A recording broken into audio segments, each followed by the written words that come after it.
দেখেন, যদি আপনি সুস্থ স্বাভাবিক মানুষ হন, আমরা রাত্রেবেলা ঘুমাতে পারবেন না।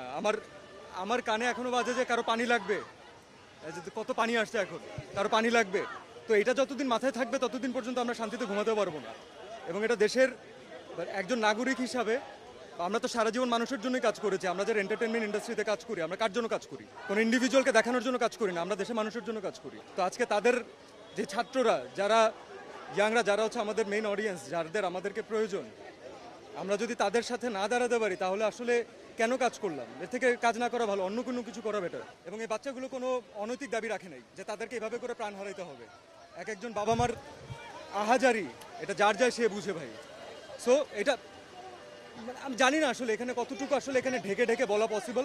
আমি কোনো ঢেকে কোনো কথা বলতে চাচ্ছি না আসলে। আর এটা এর বিচার যতদিন পর্যন্ত না হবে ততদিন পর্যন্ত বাংলাদেশের কোনো মানুষ শান্তি পাবে না।